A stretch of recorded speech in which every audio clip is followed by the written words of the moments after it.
Kalena dhammat sawanang etammang kalamuttamang. Untuk sementara, buku Sariputta Riwayat Hidup Sang Dhamma Senapati Jilid 2 ditunda dahulu kelanjutannya. Sekarang akan dibacakan buku tentang meditasi Vipassana berdasarkan cara dari Yang Mulia Mahasi Sayadaw. Buku yang akan dibacakan yaitu buku dengan judul Meditasi Vipassana, Ceramah Mengenai Meditasi Pandangan Terang. Judul asli Vipassana Meditation, Lectures on Insight Meditations. Penulis Sayadaw U. Janaka Biwamsa. Penerbit Yayasan Satipatthana Indonesia atau Yasati. Edisi kedua Agustus 2008. Buku ini pun akan terbagi dalam beberapa postingan. Pada bagian deskripsi video telah ditambahkan keterangan waktu atau timestamp yang bisa Anda klik untuk bisa langsung menuju pokok bahasan tertentu. Semoga ini bisa membantu Anda. Baiklah, mari kita mulai. Meditasi Vipassana, ceramah mengenai meditasi pandangan terang oleh Sayadaw U. Janaka Biwamsa. Biografi Venerable Asin Janaka Biwamsa. Sayadaw Asin Janaka Biwamsa menerima Upasampada pada tahun 1947 setelah beliau melanjutkan kitab pelajaran agama Buddha. Beliau berlatih Vipassana di bawah bimbingan Yang Mulia Mahasi Sayadaw pada tahun 1953 sampai 54. Kemudian beliau diundang oleh organisasi Buddha Sasana untuk menyelenggarakan Palipati Wisodaka atau anggota tim pengedit naskah untuk membawakan naskah kitab agama Buddha pada Konsili Agama Buddha ke-6. Pada tahun 1957, Yang Mulia Sayadaw menetap di Sri Lanka selama 6 tahun. Beliau melanjutkan belajar bahasa Inggris, Sanskerta, Hindi, dan bahasa Sinhalese. Sementara di Colombo, beliau lulus dalam mengambil ujian GCE London Level A. Pada tahun 1967, beliau ditunjuk oleh Yang Mulia Mahasi Sayadaw sebagai guru meditasi di Mahasi Sasana Yekta, Yangon. Pada tahun 1977, Sayadaw Asin Janaka Biwamsa tinggal di pusat meditasi Chanmi yang didanakan oleh beberapa umat dan menjadi kepala wihara dari tempat meditasi tersebut. Sejak saat itu, beliau dikenal sebagai Chanmi Sayadaw. Beliau mendampingi Yang Mulia Mahasi Sayadaw sebagai asisten untuk misi Dhamma ke Eropa dan Amerika pada tahun 1979 sampai 80. Dari tahun 1981 dan seterusnya, beliau membawa misi Dhamma sendiri ke 25 negara di Asia, termasuk Indonesia, Australia, Eropa, Amerika, Afrika, dan Kanada.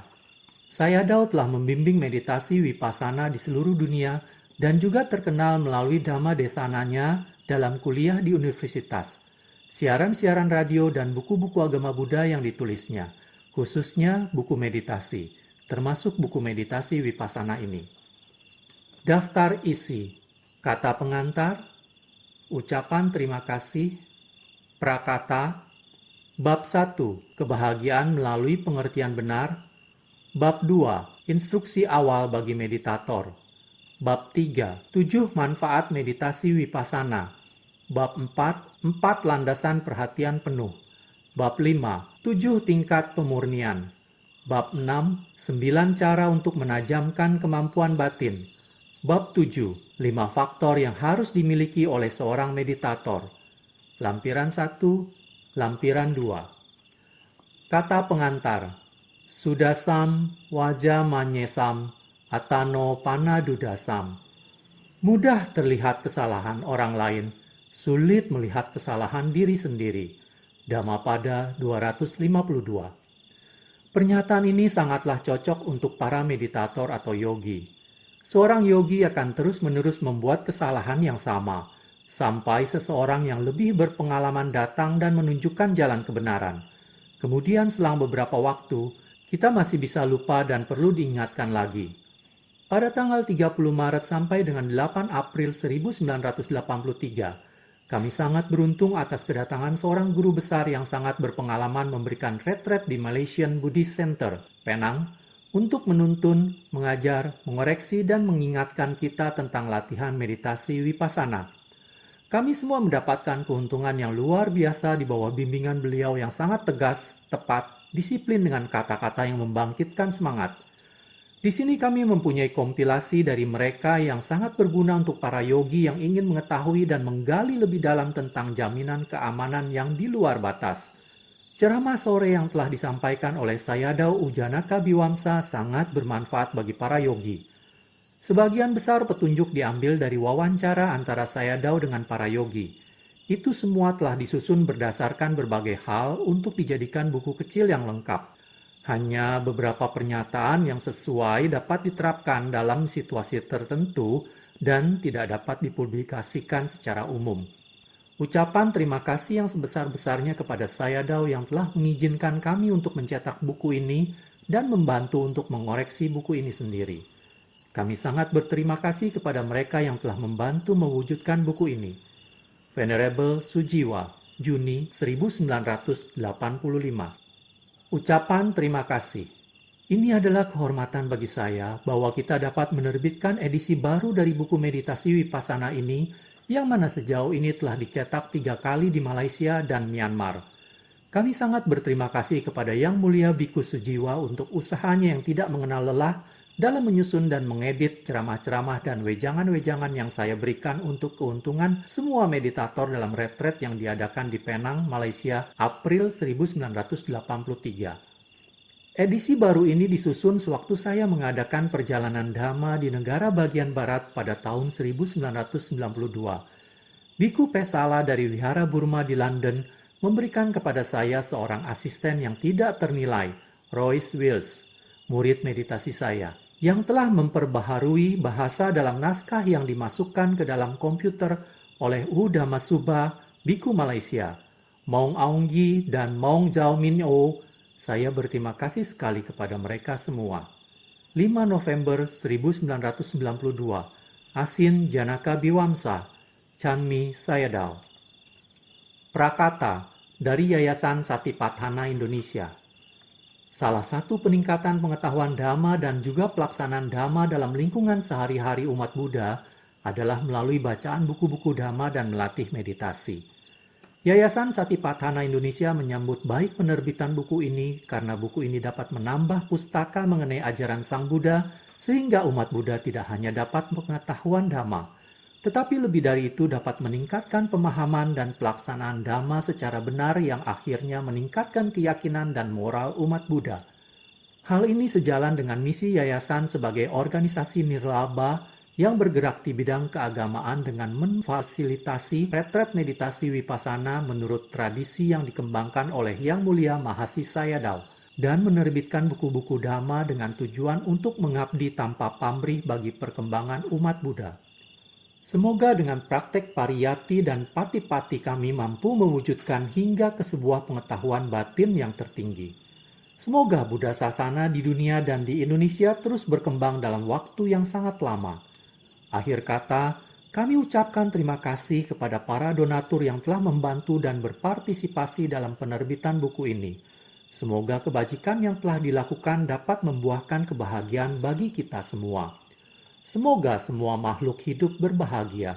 Sadu, sadu, sadu. Agustus 2008, Mimi Chiu, Ketua Umum Yayasan Satipatthana Indonesia atau Yasati, Jakarta. Namo tassa bhagavato arahato sama sambuddhassa. Terpujilah Sang Bhagawa yang Maha Suci yang telah mencapai penerangan sempurna. Bab 1. Kebahagiaan melalui pengertian benar. Setiap orang di dunia ini menginginkan kebahagiaan dan kedamaian. Inilah sebabnya mengapa orang mencari jalan kebenaran yang menuntun mereka pada berakhirnya penderitaan. Semua agama di dunia ini muncul karena alasan ini. Salah satu agama terbaik di dunia adalah agama Buddha yang menuntun orang pada berakhirnya penderitaan. Penyebab penderitaan. Buddha menemukan sebab dari penderitaan atau dukkha. Menurut ajaran beliau, segala sesuatu muncul karena suatu kondisi. Apapun yang ada di dunia ini mempunyai sebab. Tidak ada sesuatu yang muncul tanpa sebab. Ketika Buddha ingin menghentikan penderitaan atau duka, beliau harus menemukan penyebabnya. Ketika penyebabnya telah dimusnahkan, maka tidak akan ada akibat. Ketika Buddha yang Maha Tahu mencapai penerangan sempurna, beliau menemukan penyebab dari penderitaan adalah kemelekatan tanha. Pengertian dari kata tanha adalah keserakahan, nafsu, keinginan, pendambaan, dan kesukaan. Cendekiawan agama Buddha menerjemahkan tanha sebagai kemelekatan, sehingga hal itu meliputi semua bentuk keinginan. Jadi di dalam bahasa Indonesia, kami menggunakan kata kemelekatan untuk tanha. Tanha atau kemelekatan adalah penyebab dari penderitaan. Bila ada tanha, pasti ada penderitaan, dukkha. Ketika seseorang dapat melenyapkan tanha, dia pasti dapat melenyapkan penderitaan, dukkha. Tanha muncul karena suatu sebab. Jika tak ada sebab, tanha tidak akan muncul. Tanha adalah keadaan mental dan proses mental yang terkondisi. Buddha yang Maha Tahu menemukan bahwa penyebab dari kemelekatan adalah pandangan salah. Misalnya, pandangan salah terhadap jiwa, diri, aku atau kamu, kepribadian atau individu yang dikenal sebagai Sakkaya Ditthi atau Atta Ditthi. Jadi, Sakkaya Ditthi atau Atta Ditthi adalah sebab dari tanha yang menyebabkan penderitaan dukkha muncul. Lalu apa yang menjadi sebab dari pandangan salah ini, Sakkaya Ditthi atau Atta Ditthi? Buddha yang Maha Tahu menunjukkan bahwa kebodohan batin, moha, dan awijja dalam bahasa Pali dari proses alamiah batin dan jasmani yang menjadi penyebab dari pandangan salah terhadap jiwa atau diri. Sehingga dengan merealisasi atau pengertian benar tentang proses batin dan jasmani secara alamiah, kita akan membasmi kebodohan batin. Kemudian kita dapat mengetahui hukum sebab dan akibat. Kita dapat menyimpulkan hubungan dari sebab dan akibat seperti ini. Kebodohan batin sebagai sebab, pandangan salah Sakkaya Ditthi atau Atta Ditthi sebagai akibat. Pandangan salah sebagai sebab, kemelekatan sebagai akibat. Kemelekatan sebagai sebab, penderitaan sebagai akibat. Kemudian kita mengetahui, jika proses batin dan jasmani dapat dimengerti dengan benar, pengertian benar ini akan membasmi kebodohan batin. Ketika kebodohan batin telah dibasmi, maka tidak akan ada pandangan salah terhadap jiwa, diri, seseorang, dan makhluk. Ketika pandangan salah telah dimusnahkan, maka kemelekatan tidak akan muncul. Ketika kemelekatan telah dimusnahkan, maka tidak akan ada penderitaan. Lalu kita mencapai tingkat di mana semua penderitaan tidak akan muncul. Berhentinya penderitaan dicapai, Nirodha Sacca. Sebab dari pandangan salah. Kita harus mempertimbangkan bagaimana kebodohan batin dari proses batin dan jasmani menyebabkan pandangan salah tentang jiwa, diri, seseorang, atau makhluk, aku atau kamu, dan bagaimana pandangan salah ini menyebabkan munculnya kemelekatan. Hal ini dikarenakan kita tidak mengerti dengan benar proses batin dan jasmani dalam sifat alamiah yang sebenarnya, sehingga kita menganggap proses batin dan jasmani ini sebagai seseorang, makhluk, jiwa, atau diri. Kemudian orang tersebut, makhluk tersebut, aku atau kamu, mempunyai keinginan untuk menjadi kaya, raja, ratu, presiden, perdana menteri, atau konglomerat. Keinginan untuk menjadi ratu, presiden, dan yang lainnya adalah kemelekatan. Hal ini muncul disebabkan oleh pandangan salah terhadap seseorang atau makhluk, jiwa atau diri, aku atau kamu. Jika kita ingin melenyapkan keinginan atau kemelekatan, kita harus melenyapkan penyebabnya. Apakah penyebabnya? Penyebab dari keinginan atau kemelekatan adalah, seperti telah saya jelaskan sebelumnya, konsep atau pandangan salah tentang seseorang atau makhluk, jiwa, atau diri. Jadi ketika pandangan salah ini telah dimusnahkan, tidak ada muncul lagi kemelekatan atau keinginan untuk menjadi orang kaya, raja, presiden, dan seterusnya. Keinginan untuk menjadi, mendapat, atau memiliki sesuatu muncul karena konsep atau pandangan salah tentang seseorang atau makhluk, aku atau kamu. Ketika keinginan atau kemelekatan itu muncul di dalam diri kita, hal itu akan membawa berbagai macam penderitaan. Saat kita melekat kepada rumah dan benda mati lainnya, kita khawatir akan rumah kita. Jika rumah itu terbakar, kita menjadi sedih. Kesedihan adalah salah satu jenis penderitaan utama. Penderitaan tersebut disebabkan oleh kemelekatan kita pada rumah kita. Demikian juga ketika kita melekat terhadap saudara, teman-teman, anak-anak, atau orang tua kita. Kemelekatan ini juga menyebabkan kita menderita. Ketika kita melekat kepada anak-anak kita khawatir akan kesehatan mereka, pendidikan, dan seterusnya. Jika anak kita tidak lulus ujian, kita khawatir, kasihan, dan sedih. Penderitaan ini adalah penderitaan batin dan disebabkan oleh kemelekatan terhadap anak-anak kita. Jadi, kemelekatan tanha adalah sebab dari penderitaan. Dari mana asal kemelekatan ini? Kemelekatan ini berasal dari konsep yang salah terhadap proses batin dan jasmani yang dianggap sebagai seseorang atau makhluk, jiwa atau diri, aku atau kamu. Jika konsep kepribadian dan individu ini telah dihancurkan, maka tidak akan ada lagi kemelekatan. Bila tidak ada kemelekatan, tidak akan ada penderitaan. Melihat sebagaimana apa adanya. Buddha Yang Maha Tahu menunjukkan bahwa dengan berperhatian penuh pada proses batin dan jasmani sebagaimana apa adanya, kita akan mengerti sifat alamiah yang sesungguhnya. Ketika kita ingin memahami sesuatu sebagaimana apa adanya, kita harus mengamati, mengawasi, dan berperhatian penuh pada saat sesuatu tersebut terjadi, tanpa menganalisanya, tanpa berlogika, tanpa berfilsafat, dan tanpa berprasangka. Kita harus sangat waspada dan penuh perhatian pada sesuatu tersebut sebagaimana apa adanya. Sebagai contoh, saat melihat sebuah jam tangan, ketika kita tidak mengamati jam tangan dengan penuh perhatian dan hati-hati, kita tidak memahami jam tangan tersebut sebagaimana apa adanya. Jika kita mengamati dengan penuh perhatian dan lebih dekat, kita akan melihat merek, rancangan, dan bentuknya. Kita akan mengetahui bahwa itu adalah jam tangan, merek Seiko, mempunyai waktu internasional, dan sebagainya. Tetapi jika kita tidak mengamatinya sebagaimana apa adanya, bila pengamatan kita dikombinasikan dengan ide-ide yang sudah ada seperti, saya pernah melihat jam tangan dan mereknya adalah Omega. Lalu setiap kali saya melihat jam tangan, saya akan menganggap jam tangan itu merek Omega. Kenapa? Karena kita tidak pernah mengamatinya dengan penuh perhatian dan lebih dekat. Kita sudah menggunakan pemikiran yang ada ketika kita melihat jam tangan tersebut. Jadi pemikiran itulah yang menuntun kita kepada kesimpulan yang salah mengenai jam tangan tersebut.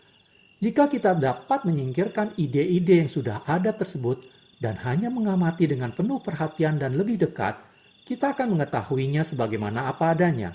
Jam tangan tersebut adalah merek Seiko, dibuat di Jepang, dan juga mempunyai waktu internasional. Kita mengerti sebagaimana apa adanya, karena kita telah menyingkirkan ide Omega sewaktu kita mengamati jam tangan tersebut. Dengan cara yang sama, ketika kita ingin mengetahui dengan benar proses batin dan jasmani dalam sifat alamiah yang sebenarnya atau sebagaimana apa adanya, kita tidak boleh menganalisa atau memikirkannya. Kita juga tidak akan menggunakan alasan atau pengetahuan intelektual atau ide yang sudah ada. Kita harus meninggalkan cara-cara di atas dan berperhatian penuh pada apa yang terjadi dari fenomena batin dan jasmani sebagaimana apa adanya. Ketika kita merasa panas, kita harus mencatat perasaan panas itu sebagai perasaan panas. Bila kita merasa dingin, kita harus mencatat perasaan dingin itu sebagai perasaan dingin. Ketika kita merasa sakit, kita mencatatnya sebagai sakit. Ketika kita merasa bahagia, kita mencatatnya sebagai bahagia. Ketika kita merasa marah, kita mencatat kemarahan sebagai kemarahan. Ketika kita merasa berduka, kita harus berperhatian penuh pada perasaan duka tersebut sebagai berduka. Ketika kita merasa sedih atau kecewa, kita harus menyadari keadaan emosi dari kesedihan dan kekecewaan kita sebagaimana apa adanya. Setiap proses batin dan jasmani harus diamati sebagaimana apa adanya, sehingga kita dapat mengerti dengan benar berdasarkan sifat alamiah yang sebenarnya. Pengertian benar ini akan menuntun kita menyingkirkan kebodohan batin. Setelah kebodohan batin disingkirkan, kita tidak menganggap proses batin dan jasmani sebagai seseorang, makhluk, jiwa atau diri. Jika kita menganggap proses batin dan jasmani sebagai sesuatu proses alami, maka tidak akan muncul kemelekatan. Jika kemelekatan telah dihancurkan, kita terbebas dari segala macam penderitaan dan mencapai keadaan terhentinya penderitaan. Jadi, perhatian penuh terhadap proses batin dan jasmani sesuai sifat alamiahnya adalah jalan yang menuntun kita ke keadaan terhentinya penderitaan. Inilah sebabnya Buddha Yang Maha Tahu memberikan khotbah tentang 4 landasan perhatian penuh. Dalam khotbah ini, Buddha mengajarkan kita untuk berperhatian penuh pada fenomena batin dan jasmani sebagaimana apa adanya. Ada banyak cara untuk tetap berperhatian penuh pada proses batin dan jasmani, tetapi semua itu dapat diringkas sebagai berikut. 1. Perhatian penuh pada proses jasmani atau kaya nupasana satipatthana. 2. Perhatian penuh pada perasaan atau sensasi, wedana nupasana satipatthana. 3. Perhatian penuh pada pikiran, citta nupasana satipatthana. 4. Perhatian penuh pada objek-objek pikiran, dhamma nupasana satipatthana. Tak ada pilihan untuk kesadaran. Ketika kita berperhatian penuh terhadap proses batin dan jasmani, kita tidak perlu memilih apakah proses batin atau jasmani sebagai objek meditasi kita. Pikiran akan memilih objek dengan sendirinya. Jika kita memilih proses batin atau jasmani sebagai objek meditasi, itu berarti kita melekat terhadapnya. Selama latihan meditasi, pikiran, kesadaran yang mencatat, mengamati, akan memilih objeknya sendiri. Barangkali perasaan bahagia dari kesuksesan kita, sensasi sakit, atau gerakan kembung kempisnya perut. Walaupun kita coba memfokuskan pikiran pada gerakan kembung kempis perut, pikiran tidak bisa tetap memegang objek tersebut jika ada rasa sakit yang lebih kuat atau jelas. Pikiran yang mencatat akan beralih ke rasa sakit dan mengamatinya karena perasaan yang lebih jelas mengalihkannya dengan sangat kuat.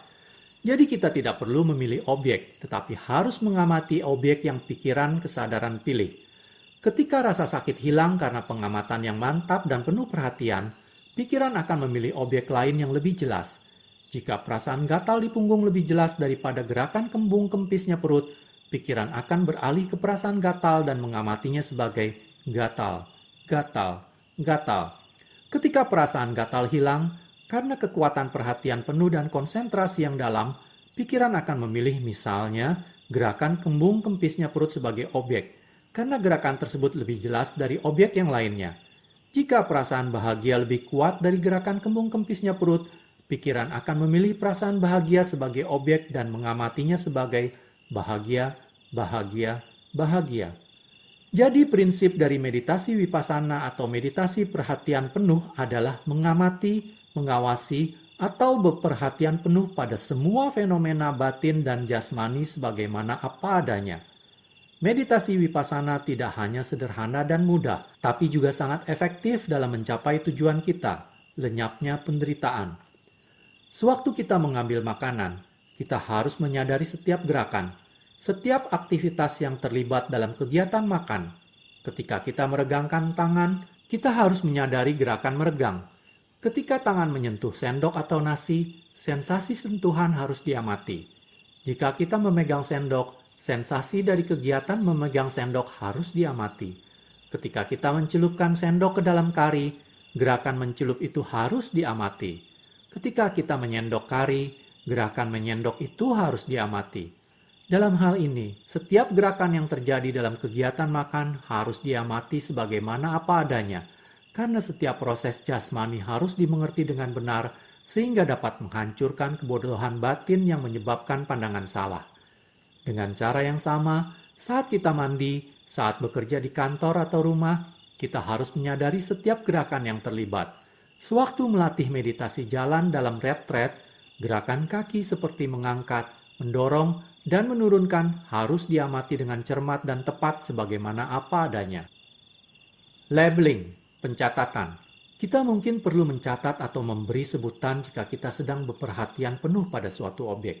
Saat kita mengangkat kaki untuk berjalan, kita harus mencatatnya sebagai angkat. Saat kita mendorong kaki ke depan, kita harus mencatat sebagai dorong. Saat kita menurunkan kaki, kita harus mencatatnya sebagai turun. Dengan cara ini kita catat, angkat, dorong, turun, angkat, dorong, turun. Pencatatan atau pemberian sebutan dapat mengarahkan pikiran kita ke objek meditasi lebih dekat dan lebih tepat. Hal ini juga sangat membantu meditator untuk memusatkan pikirannya pada objek meditasi. Tetapi, mungkin ada beberapa meditator yang tidak perlu mencatat atau menyebut objek meditasinya. Mereka hanya mengamatinya. Mereka hanya harus mengamati gerakan kaki dari permulaan gerakan mengangkat hingga akhir dari gerakan menurunkan. Pikiran harus mengikuti pergerakan kaki semaksimal mungkin sebagaimana apa adanya, tanpa berpikir atau menganalisa. Dengan cara ini, ia dapat mengembangkan konsentrasi lebih dalam dari sebelumnya. Pada permulaan latihan, pikiran sering berkelana. Jika pikiran berkelana, kamu harus mengikuti pikiran dan mengamatinya. Jika kamu berpikir masalah keluarga, pikiran tersebut harus diamati sebagaimana apa adanya dan catat. Berpikir, berpikir, berpikir. Setelah pikiran tersebut lenyap, kamu harus meneruskan berjalan dan mencatat seperti semula. Angkat, dorong, turun. Samatha dan Vipassana. Di sini, kita harus mengetahui perbedaan antara meditasi samatha dan vipassana. Samatha berarti konsentrasi, ketenangan, kedamaian. Jika pikiran terkonsentrasi dengan mendalam pada objek meditasi, pikiran menjadi tenang dan damai. Tujuan meditasi samatha adalah untuk mencapai konsentrasi pikiran yang dalam pada satu objek.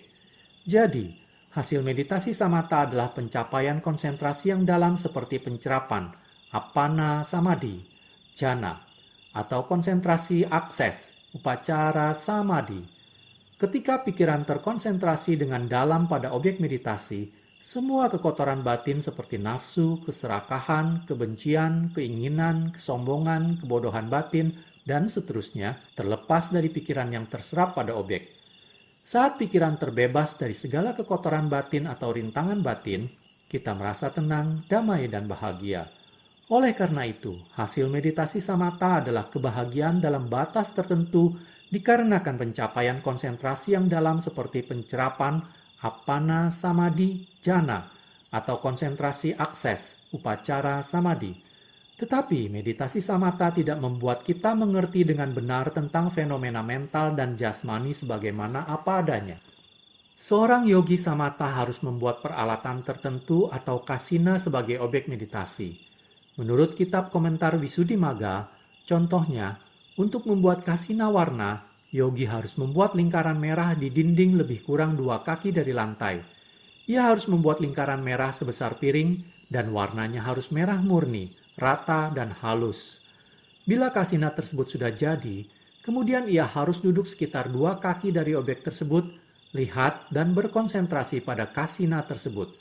Jika pikiran berkelana, ia tidak boleh mengikuti pikirannya, tapi ia harus membawa pikirannya kembali ke objek meditasi. Dalam hal ini adalah lingkaran merah. Ia harus memusatkan pikirannya pada lingkaran merah tersebut dan mengamatinya sebagai merah, merah, merah. Ini adalah keterangan singkat dari cara berlatih meditasi samatha. Sedangkan untuk meditasi vipassana, tujuannya adalah untuk mencapai berhentinya penderitaan melalui pengertian yang benar terhadap sifat alamiah dari proses batin dan jasmani. Untuk ini, kita memerlukan suatu tingkat konsentrasi tertentu. Konsentrasi ini dapat dicapai melalui perhatian penuh yang terus-menerus dan berkesinambungan terhadap proses batin dan jasmani. Jadi kita memiliki berbagai macam objek meditasi.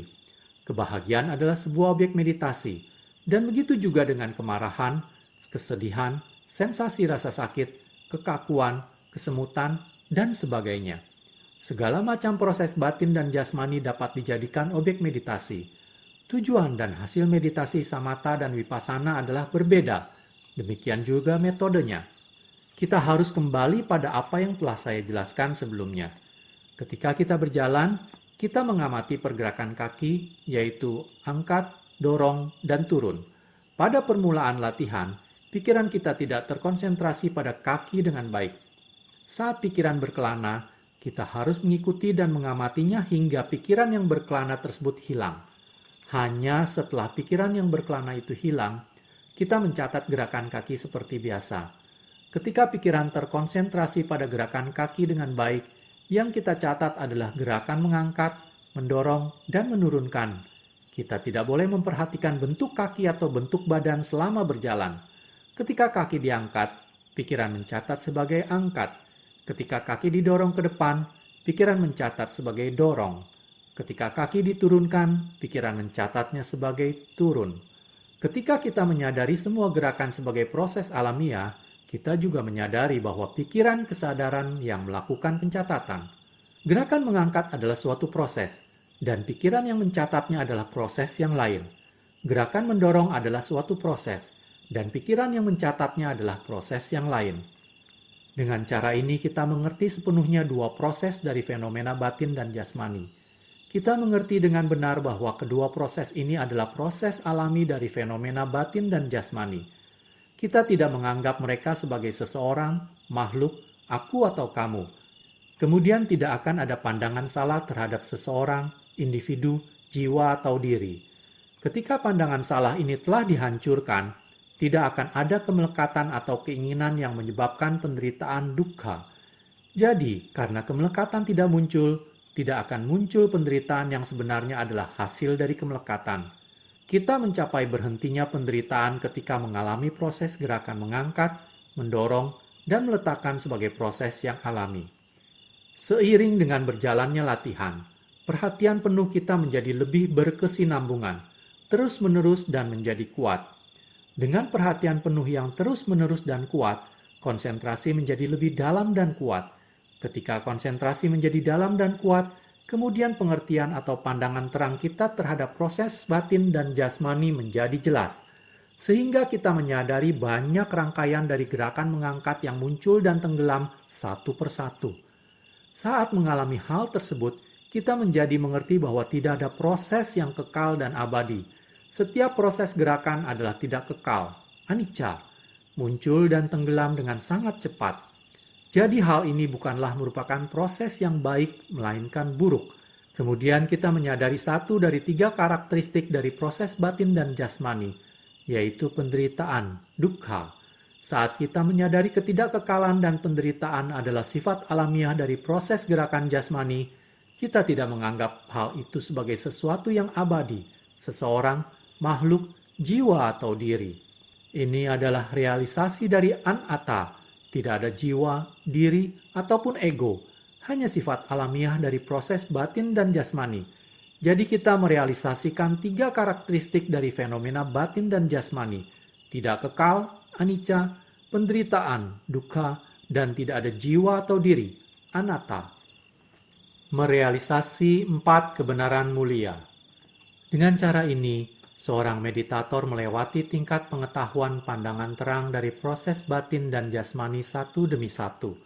Setelah mencapai tingkat terakhir, meditator mencapai tingkat kesucian pertama, Sotappati Magga. Pada saat pencapaian tingkat kesucian pertama, meditator merealisasi 4 kebenaran mulia. Dukkha Sacca, kebenaran tentang penderitaan. Samudaya Sacca, kebenaran tentang asal mula penderitaan. Nirodha Sacca, kebenaran tentang berhentinya penderitaan. Magga Sacca, kebenaran tentang jalan menuju berhentinya penderitaan. Ketika ia menyadari perubahan dari fenomena batin dan jasmani, berarti ia telah menyadari penderitaan. Hasilnya, kemelekatan menjadi sebab dari penderitaan telah dilenyapkan dan meditator mencapai tingkat di mana berhentinya penderitaan. Jalan mulia berruas 8. Pada saat itu, ia telah mengembangkan dengan lengkap jalan mulia berruas 8. 1. Samaditthi, pengertian benar. 2. Sama sankappa, pikiran benar. 3. Sama waca, ucapan benar. 4. Sama kamanta, perbuatan benar. 5. Sama ajiwa, penghidupan benar. 6. Sama wayama, usaha benar. 7. Sama sati, perhatian benar. 8. Sama samadhi, konsentrasi benar. Sejak ia dapat mengkonsentrasikan pikirannya pada tingkat yang lebih tinggi pada suatu objek meditasi, sebagai contoh, proses batin dan jasmani, ia sedang mengembangkan jalan mulia berruas 8, walaupun tidak lengkap. Bagaimana? Ketika ia memfokuskan pikirannya pada gerakan kaki, ia harus melakukan usaha. Usaha ini adalah usaha benar, sama wayama. Karena usahanya itu, ia dapat berperhatian penuh pada gerakan kaki. Perhatian penuh inilah yang disebut perhatian benar, sama sati. Karena ini yang menuntun ia kepada pengertian benar tentang proses batin dan jasmani. Ketika perhatiannya terfokus pada gerakan kaki, perhatian ini terkonsentrasi pada gerakan kaki untuk sesaat.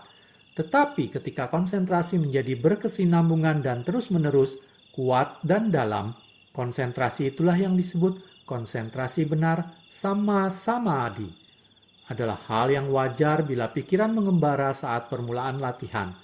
Bagaimanapun besar usaha yang dilakukan seorang meditator, pada saat permulaan pikiran tidak dapat terpusat pada gerakan kaki. Kemudian, salah satu keadaan pikiran yang muncul bersamaan dengan perhatian benar pada gerakan kaki membimbing pikiran pada objek meditasi gerakan kaki.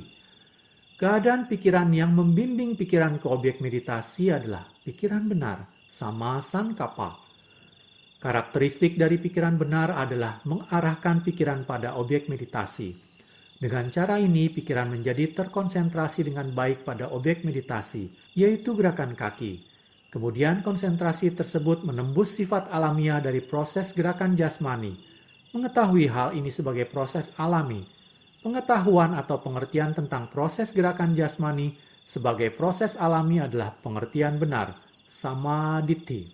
Dengan demikian, kita telah mengembangkan 5 faktor batin dari jalan mulia beruas 8 ketika kita berperhatian penuh pada gerakan kaki, yaitu 1.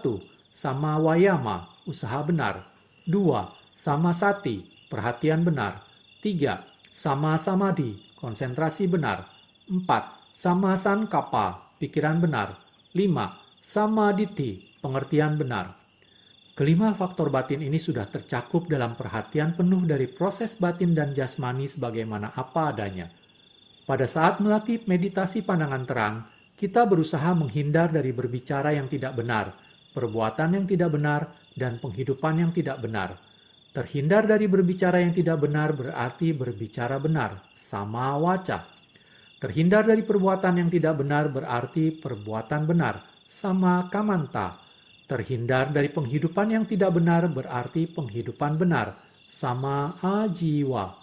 Jadi kita menjalani 8 faktor batin dalam jalan mulia beruas 8 jika kita berperhatian benar pada semua proses batin dan jasmani. Saat kita mengembangkan jalan mulia beruas 8, kita dapat menghilangkan pandangan salah, sakaya ditti atau atta ditti dengan kekuatan pengertian benar, sama ditti. Salah satu faktor dari jalan mulia beruas 8. Jadi saat seorang meditator memasuki jalan kesucian yang pertama, Sotapati Magga, ia tersebut telah mengembangkan jalan mulia beruas 8, Magga Saca, dengan lengkap. Jalan menuju berhentinya penderitaan. Inilah caranya ia merealisasi 4 kebenaran mulia, yaitu dengan mengembangkan perhatian penuh pada proses batin dan jasmani sebagaimana apa adanya. Bab 2. Instruksi awal bagi yogi. Dalam ajaran Buddha terdapat 3 jenis latihan. Latihan moral, sila, latihan konsentrasi, samadhi, latihan kebijaksanaan, panya. Ketika kita melatih sila, itu berarti mengendalikan perkataan dan perbuatan. Contoh, setidaknya melatih 5 sila, pancasila, atau 8 sila, atangga sila, untuk umat awam. Para sangga, komunitas biku, melatih 227 sila yang dikenal dengan patimokkha. Ketika kita menghindari perkataan dan perbuatan tidak baik, kita menjalankan sila dengan baik dan benar. Ketika kita menjalankan 5 sila, kita menghindari pembunuhan, pencurian, perbuatan asusila, berbohong, dan mengkonsumsi makanan atau minuman yang dapat melemahkan kesadaran. Sila pertama, menghindari pembunuhan, berarti menghindari perbuatan buruk. Sila kedua, menghindari pencurian dan mengambil barang yang tidak diberikan pemiliknya, berarti menghindari perbuatan buruk. Sama dengan sila ketiga dan kelima. Contoh, menghindari perbuatan asusila dan mengkonsumsi zat yang dapat melemahkan kesadaran. Sila keempat, menghindari berbohong, yaitu menghindari ucapan tidak benar dan tidak baik. Oleh karena itu, jika kita menghindari ucapan dan perbuatan tidak baik, sila telah kita jalankan dengan baik. Selama mengikuti latihan meditasi, kamu harus menjalankan 8 sila sehingga kamu dapat mencurahkan waktu lebih banyak untuk bermeditasi. Sila ke-6 berarti tidak makan setelah tengah hari, setelah jam 12 sampai besok pagi. Walaupun kamu tidak boleh makan dalam waktu yang telah ditentukan, kamu boleh minum madu dan berbagai macam jus buah seperti jus jeruk atau lemon. Untuk menjalankan sila ke-7, kamu harus menghindari menari, menyanyi, bermain dan mendengarkan musik, mempercantik diri seperti memakai bunga-bungaan, wangi-wangian, dan sebagainya. Sila ke-8 adalah menghindari penggunaan tempat duduk dan tempat tidur yang tinggi dan mewah. Sila ke-3 dari 8 sila mengacu pada penghindaran dari segala aktivitas seksual, bukan hanya menghindar dari perbuatan asusila. Dengan menghindari aktivitas-aktivitas tersebut, ucapan dan perbuatan kita menjadi murni. Ke-8 sila ini harus dilaksanakan selama latihan meditasi. Pelaksanaan 8 sila berarti pemurnian moral. Sila Wisudi. Sila Wisudi adalah persyaratan bagi seorang meditator untuk dapat maju dalam latihan meditasinya. Ketika moralnya telah murni, pikiran seseorang menjadi stabil. Dengan demikian, seseorang dapat dengan mudah mencapai konsentrasi yang dalam, samadhi, yang mengakibatkan timbulnya kebijaksanaan pandangan terang, panya. Apakah vipassana itu? Vipassana adalah istilah dhamma yang merupakan kombinasi dari dua kata, wi dan passana. Di sini, wi mengacu pada 3 karakteristik dari batin dan jasmani, yaitu ketidakkekalan, anicca, ketidakpuasan atau penderitaan, dukkha, dan tidak ada jiwa, diri, atau ego, anatta. Pasana berarti pengertian benar atau realisasi melalui konsentrasi yang dalam. Jadi vipassana berarti pengertian benar tentang 3 karakteristik dari batin, nama, dan jasmani, rupa. Ketika kita melatih meditasi vipassana atau meditasi pandangan terang, tujuannya adalah mengerti dengan benar 3 karakteristik umum, anicca, dukkha, anatta. Dengan merealisasi 3 corak umum dari batin dan jasmani, kita dapat membasmi kekotoran batin seperti nafsu, keserakahan, keinginan, pendambaan, kebencian, niat jahat, iri hati, kesombongan, kelesuan, kemalasan, kesedihan dan kekhawatiran, serta kegelisahan dan penyesalan. Dengan hancurnya semua kekotoran batin ini, kita mencapai keadaan berhentinya penderitaan. Selama kita masih mempunyai kekotoran batin ini, kita pasti akan mengalami berbagai macam penderitaan dukkha. Kekotoran batin kilesa adalah penyebab penderitaan. Oleh karena itu, jika kekotoran batin telah dibasmi, semua penderitaan akan lenyap. Perhatian penuh terhadap 4 unsur. Selama dalam latihan, kita harus mengamati setiap proses batin dan jasmani yang muncul pada saat itu. Pada permulaan latihan, kita harus mengamati gerakan kembung kempisnya perut sesuai dengan yang diinstruksikan oleh Yang Mulia Mahasi Sayadaw. Perenungan terhadap gerakan kembung kempisnya perut sesuai dengan Mahasatipatthana Sutta, khotbah tentang 4 landasan perhatian penuh. Dalam khotbah tersebut, ada bab yang membahas perhatian penuh pada 4 unsur. Buddha mengajarkan kepada kita untuk selalu berperhatian penuh pada 4 unsur saat mereka muncul. Unsur tanah, patawi dhatu, unsur air, apo dhatu, unsur api, tejo dhatu, dan unsur angin, wayo dhatu. Tidak hanya keempat unsur ini saja, tetapi semua fenomena batin dan jasmani harus diamati. Kita harus memahami bahwa unsur tanah yang dimaksud bukanlah tanah dalam arti sesungguhnya, melainkan sifat alamiah dari unsur tanah. Unsur tanah adalah penamaan untuk mewakili karakteristik khususnya seperti sifat keras dan lembut. Di dalam kitab suci disebutkan, sifat keras dan sifat lembut adalah merupakan karakteristik khusus dari unsur tanah. Jadi ketika kita merealisasi sifat keras dan sifat lembut pada bagian manapun dari tubuh kita, artinya kita telah merasakan sifat alamiah atau karakteristik khusus dari unsur tanah, patawi dhatu. Unsur air yang dimaksud bukanlah air dalam arti sesungguhnya, melainkan mewakili dari karakteristik khusus dari unsur air itu sendiri. Fleksibel dan mengikat, melekat, atau kohesi adalah karakteristik dari unsur air, apodhatu. Jika kita merealisasi keadaan fleksibel atau lekat di bagian manapun dari tubuh kita, itu berarti kita merealisasi unsur air. Begitu pula dengan unsur api. Bukan api yang sesungguhnya, tetapi karakteristik khusus dari unsur api. Panas dan dingin adalah karakteristik khusus dari unsur api, tejo dhatu.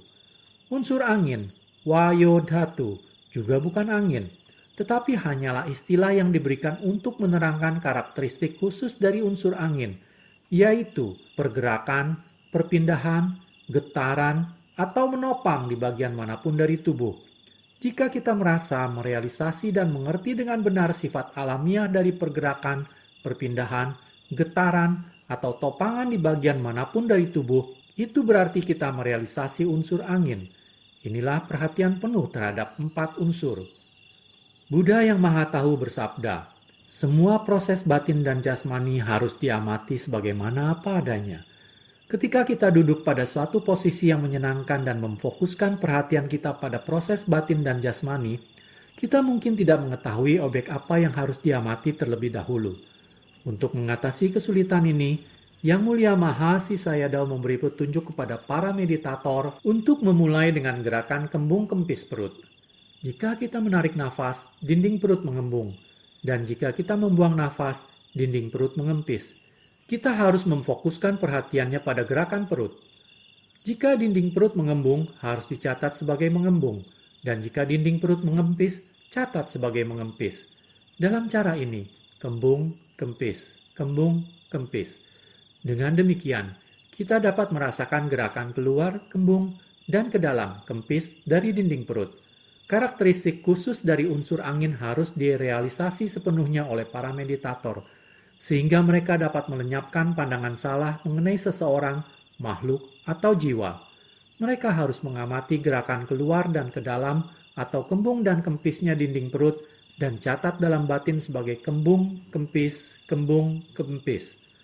Sewaktu merenungkan gerakan perut, jika terdengar suara yang cukup keras untuk dicatat, maka kamu harus mencatat, mendengar, mendengar, mendengar. Pada permulaan latihan, kamu mungkin tidak dapat mengatasinya. Jadi kamu harus mencatat, mendengar, mendengar sebanyak mungkin. Jika dirasa sudah cukup untuk berhenti, maka kamu harus kembali pada objek utama, yaitu gerakan kembung kempis perut. Kadang-kadang suaranya berlangsung selama 1 atau 2 detik.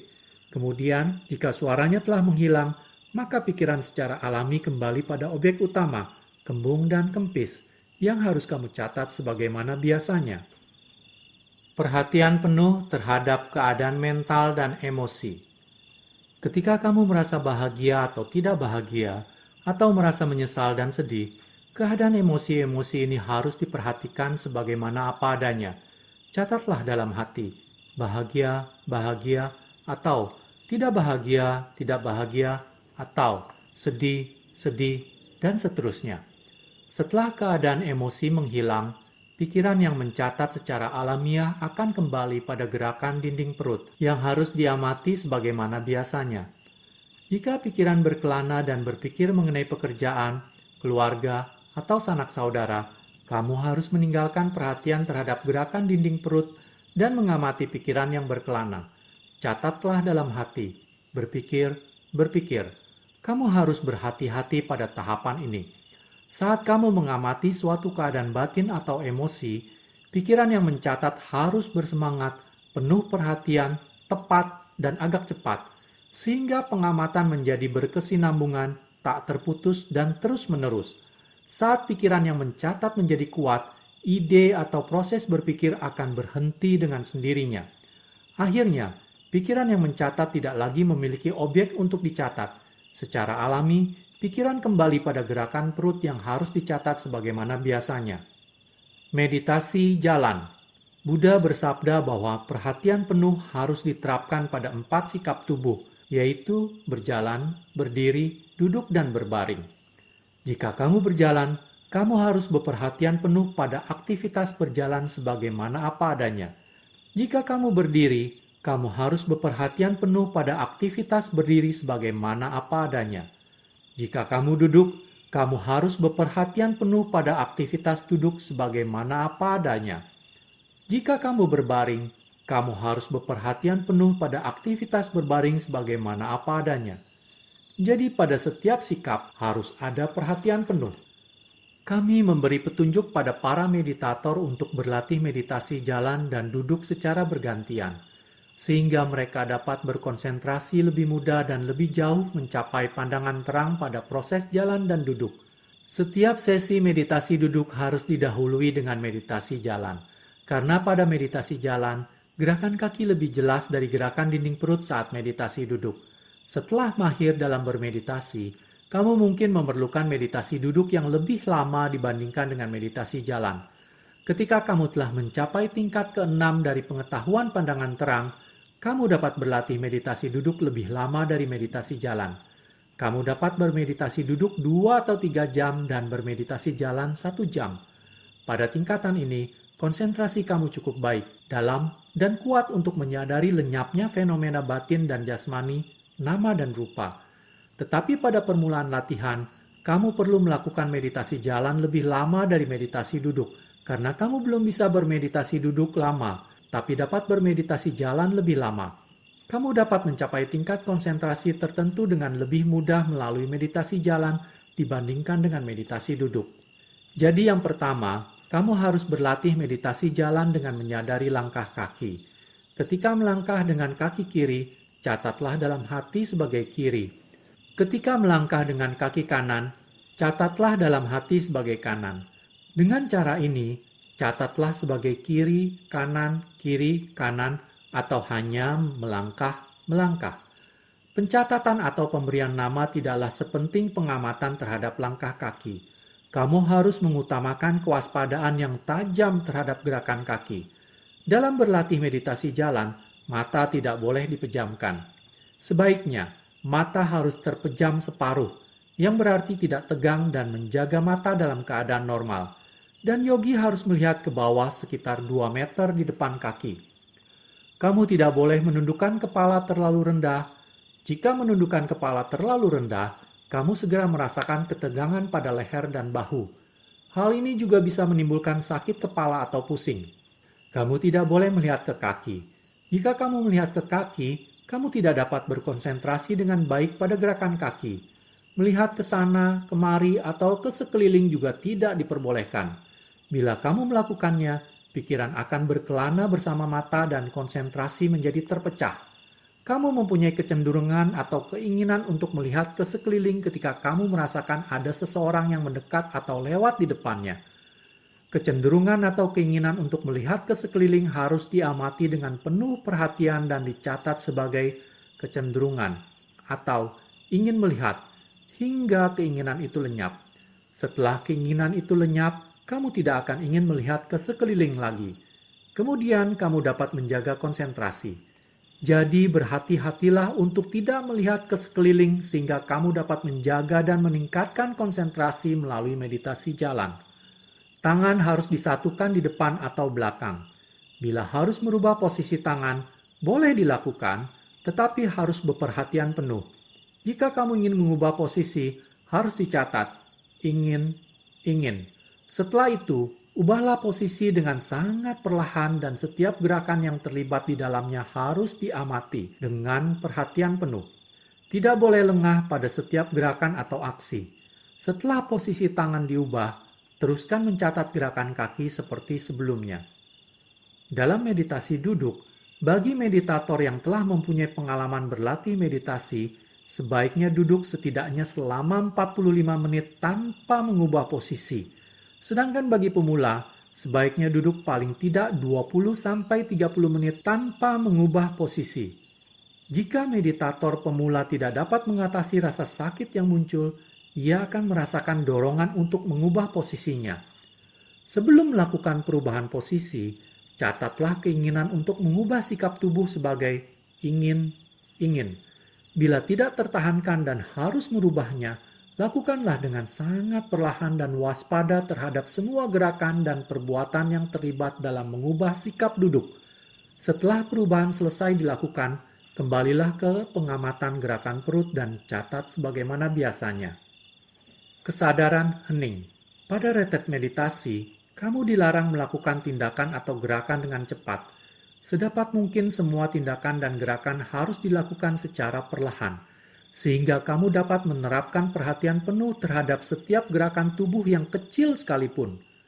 Berbeda dengan di rumah, kamu tidak perlu memperlambat semua tindakan dan gerakan, tapi lakukanlah dengan normal dan amati dengan perhatian penuh.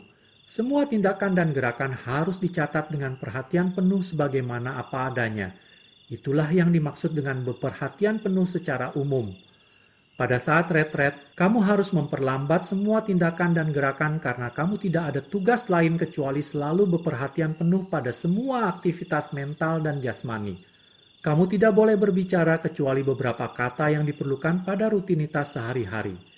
Beberapa kata tersebut juga harus diucapkan dengan perlahan dan lembut sehingga tidak mengganggu konsentrasi lain. Kamu harus melakukan segala sesuatunya dengan suara yang amat kecil atau tanpa suara sama sekali. Kamu jangan menimbulkan suara dengan berjalan dengan kasar dan berat. Bila kamu beperhatian penuh terhadap gerakan kakinya, kamu tidak akan menimbulkan suara apapun ketika berjalan. Kamu harus beperhatian penuh terhadap segala sesuatu yang muncul pada batin dan jasmani. Juga harus waspada terhadap segala macam aktivitas batin dan jasmani sebagaimana apa adanya. Saat makan, harus beperhatian penuh terhadap semua tindakan dan gerakan dalam kegiatan makan. Begitu pula saat mandi, berpakaian, ataupun minum. Semua kegiatan harus diperlambat dan amati gerakannya. Ketika ingin duduk, lakukanlah dengan perlahan. Waspadai seluruh gerakan saat duduk. Ketika ingin berdiri, juga harus dilakukan dengan perlahan dan waspadai setiap gerakan karena kita ingin mengerti setiap proses batin dan jasmani yang sebenarnya. Semua proses batin dan jasmani selalu berubah, muncul dan lenyap, muncul dan tenggelam. Oleh karena itu, kamu harus memperlambat semua tindakan dan gerakan. Perhatian penuh dan konsentrasi akan membuka jalan untuk berkembangnya pandangan terang. Ketika perhatian penuh menjadi berkesinambungan, konsentrasi menjadi dalam dengan sendirinya. Saat konsentrasi menjadi dalam, pandangan terang akan berkembang dengan sendirinya.